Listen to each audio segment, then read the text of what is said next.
All right, YouTube. Today it's Bloodsport, or actually Bloodsport 2. But I only have the Bloodsport original right here on Blu-ray. You can see with Time Cop.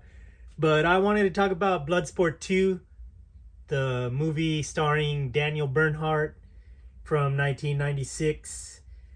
And it's just a really good movie. I think if Bloodsport 2 had come out like right after Bloodsport 1 came out. Let's see, have a look at the wall while I pick up this video that just fell down. All right. Let's see when Bloodsport 1 came out. I think it was like 89 or 88. Let's see if I can balance that. But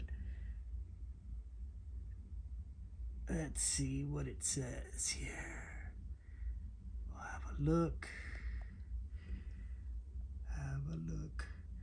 So 1987. All right, but say Bloodsport 1 had come out in 87, 88 when it did, then the sequel would have come out a year or two later, or even 1990. I think Daniel Bernhardt still could have been the dude in 1990. So Daniel Bernhardt was a Swedish actor, or he is a Swedish actor, but he was kind of like in that scene back in the day in the 80s and 90s. So he did some work like as a stunt guy and stuff, and ended up on Bloodsport 2.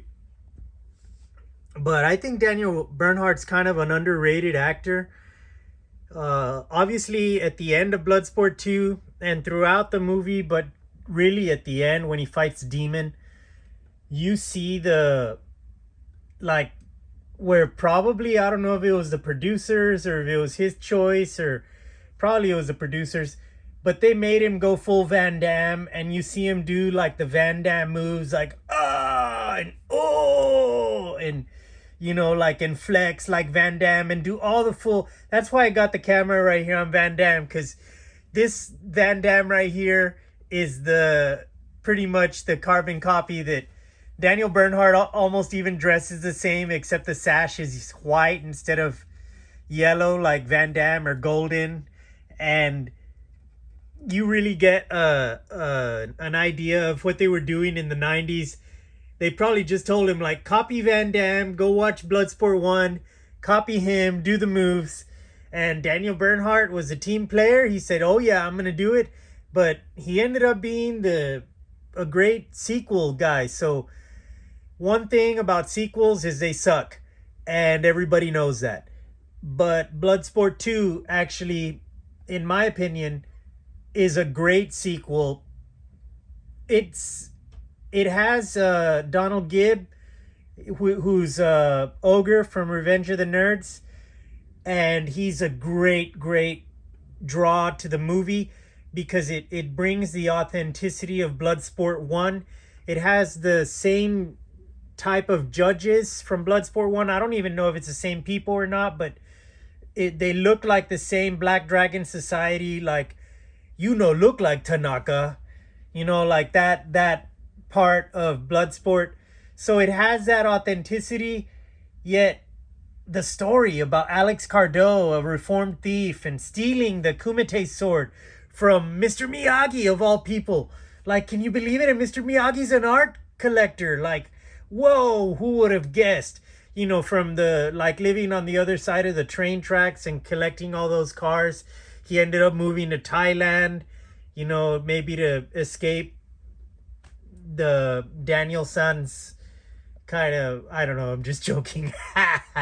But Pat Morita plays a millionaire art collector, and Alex Cardo, the character played by Daniel Bernhardt, he steals a sword, which actually is the sword for the Kumite, the prize possession, the final prize that the champion gets, that sword.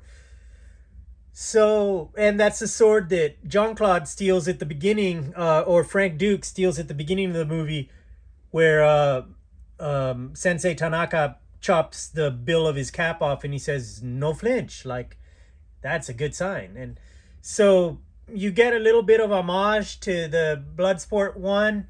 But the story of Alex Cardo, he's a reformed thief. That's a great story. I love the story. He's in jail. He learns the Iron Hand or Iron Palm. They call it something, but it's pretty much the same thing as the Dim Mak here that Tanaka Sensei shows the Frank Dukes. Of course, it's all made up for entertainment, but at least in Bloodsport 2, if you stuck your hands in beans like that and did all that stuff, you were going to get a benefit. Like if you were a little kid in 1996, which I wasn't, I was already 20 years old. But if you stuck your hands in a bucket full of beans like that, you were absolutely going to get stronger. And this movie shows it. They don't tell you the whole story about how you got to heal your body from the inside out and the eating the right foods and all that stuff, but it does show that. And it kind of lends a little bit of the realism to the fiction of this Dim Mak, which is totally fiction. So yeah, I love Bloodsport 2. I want to go watch Bloodsport 3. Maybe I'll do a marathon.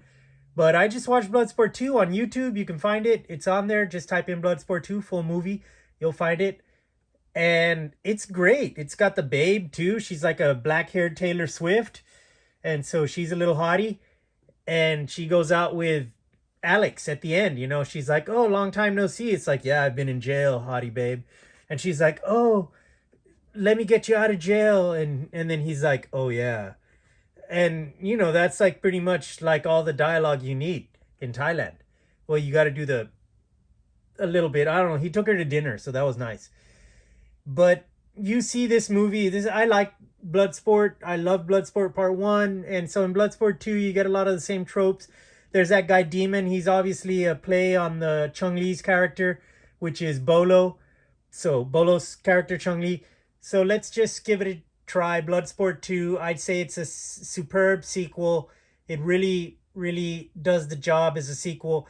And I just didn't have a picture of it, so I showed, this guy here. But right at the end, that last fight, Daniel Bernhardt, he takes the gloves off and, that's a pun, but he literally looks like Van Damme throughout the whole fight, doing all the faces and everything like, "Oh, oh," so hang in there, YouTube. Thanks a lot for watching.